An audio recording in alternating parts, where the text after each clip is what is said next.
Ako po si Andrew, Sir Neb. May karanasan po akong hindi malilimutan sa isang kilalang zoo dito sa Pilipinas. Nangyari po yun bago mag-pandemic.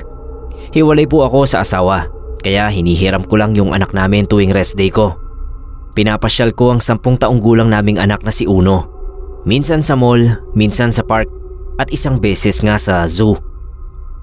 Pagpasok pa lang namin sa zoo, ay napansin ko na ang isang lalaki na sa isip ko ay staff doon. Palagi kasi itong nakatingin sa amin na para bang binabantayan ang kilos namin. Hindi naman masama ang tingin niya. Basta kahit saan kami magpunta na bahagi ng zoo ay naroon ito. Iniisip ko nga na kung ang lahat ba ng namamasyal doon ay may kanya-kanyang bantay. Ayos lang sa akin as long as wala naman itong kinikilos na masama. Pero katagalan ay medyo nailang din ako. Pakiramdam ko kasi parang ako ang may gagawing masama dahil sa pagbabantay niya. Kaya hindi na ako nakatiis. Lalapitan ko na sana siya nang bigla naman siyang mawala sa paningin ko. Pinagtanong ko pa sa mga staff doon kung nasaan na yung lalaking bantay nila na kanina pa ako nakabuntot sa amin. Nagtaka yung mga staff at nagkatinginan sila dahil hindi nila nakikilala yung sinasabi ko. Kahit nung dinescribe ko ito sa kanila ay hindi pa rin nila makilala. Dahil doon ay nagpasya na akong umalis. Sabi ko sa anak ko, pumunta na lang kami sa ibang pwede naming pasyalan. Umukay naman yung anak ko, Sir Neb. Sabay sabing hindi rin daw kasi siya komportable doon sa lalaking palaging nakasunod sa amin. Nangilabot ako, Sir Neb. Ibig sabihin pala ay hindi ako namamalikmata dahil nakikita rin ng anak ko ang lalaking tinutukoy ko. Nung papasakay na kami ng jeep, hindi umiimik yung anak ko. Maya-maya may tinuro siya. Pagtingin ko sa direksyon na tinuturo niya ay nakita ko ulit yung lalaki. Nakatingin lang sa amin hanggang sa makalayo na kami.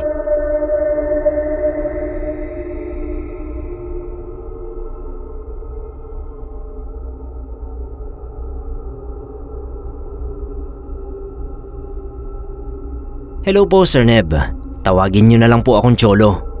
Ang gusto kong ibahagi sa inyo ay ang nangyaring kakatwa sa isang zoo na pinasyalan naming magkakaibigan. Sa ibang bansa pa ito, Sir Neb. 3 kaming magkakaibigan na pare-parehong nurse sa isang ospital doon. At isang beses nga po ay naisipan naming mamasyal sa zoo dahil pare-pareho rin kaming walang pasok noon.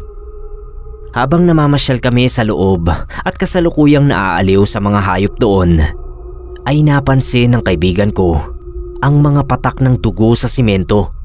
Sabi ng isa ko pang kaibigan ay wag na yung pansinin, malamang dugo yun ng hayop.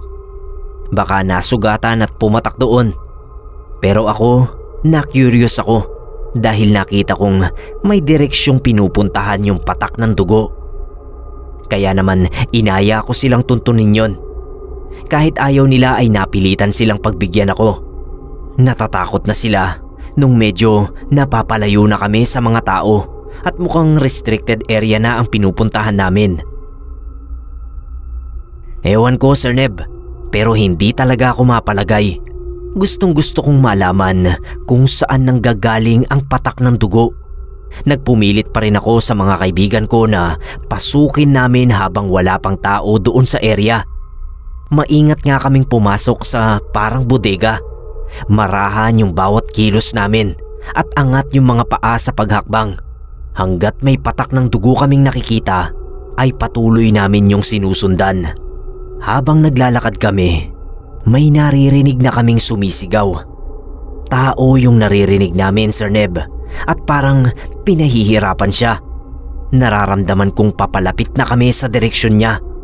Pero bigla-bigla, halos atakihin kami sa gulat nang biglang bumungad sa amin ang isang malaking lalaki mula sa loob. Matalim yung tingin nito sa amin. Kunot na kunot yung noo niya. Napaatras kami sa takot. Kahit malamig ang panahon noon, ay ramdam ko na pinagpapawisan pati kilikili ko sa sobrang nerbiyos doon sa lalaki. Galit siyang sumigaw na hindi kami pwede roon. Hudyat yon para magtakbuhan na kami palabas. Dahil sa ginawa naming yon ay pinalabas na kami ng mga staff ng zoo at sinisi ako ng mga kaibigan ko. Pero sa kabila ng nangyari ay hindi pa rin ako mapalagay, Sir Neb.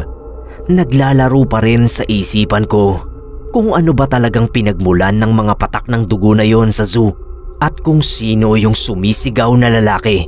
Gusto ko sanang balikan namin pero pinipigilan ako ng mga kaibigan ko.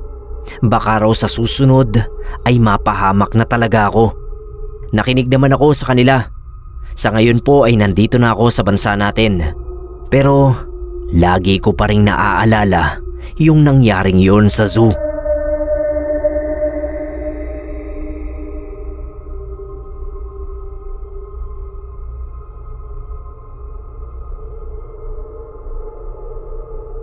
Hello po, Sir Neb. Itago niyo po ako sa pangalang Winona. Umaasa po akong mapipili niyong inarate ang naging karanasan ko sa isang zoo sa ibang bansa. Hindi ko na lang po babanggitin kung saan ito. Kasambahay po ako roon at namasyal ang mga amo ko sa zoo. Kasama ako at isa pang kasambahay. Masaya po ang naging pamamasyal naming yon. Pero bago kami umuwi ay bigla na lang nakawala ang isang gorilya sa kulungan nito. Nahintakutan kaming lahat dahil hindi pa kami nakakalabas ng zoo. Sinara nila yung zoo para hindi makatakas yung gorilya.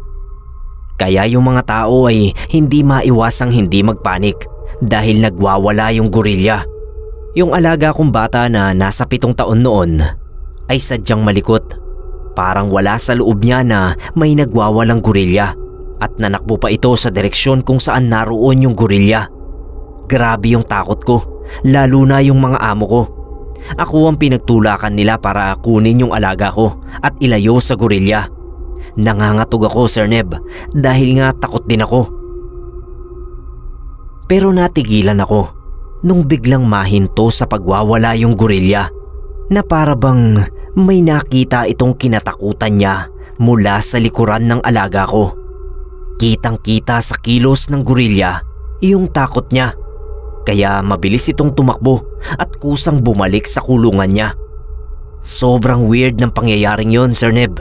Ang daming natulala sa nasaksihan nila at isa na nga ako roon. Dali-dali kong kinuha yung alaga ko habang yung mga mata ko ay nakatingin sa likuran niya. Umaasang makita ko rin yung kinatakutan ng gorilya. Wala naman akong nakita na kahit ano roon. Pero iba yung takot na lumukob sa akin. Na para bang pakiramdam ko ay may nakatingin sa akin na hindi ko nakikita. Umalis kami sa zoo na yon na palaisipan sa amin ng kasama kong kasambahay kung ano ba yung kinatakutan ng gorilya. Pag uwi namin, iniisip ko pa rin yung nangyari. Naikwento ko yun sa matandang kasamahan ko. Mas nauna siya sa amin bilang katulong sa pamilya na yon. Ayon sa kanya, palaisipan din daw yun sa kanila noon. Na para bang may nagbabantay sa batang alaga ko. Pero kapag naman tinatanong siya ay hindi naman sumasagot. Basta titignan ka lang niya. Pero alam mo sa sarili mo na may tinatago siya. Pero ayaw niya lang sabihin. Nakakapangilabot talaga, Sir Neb, kapag iniisip ko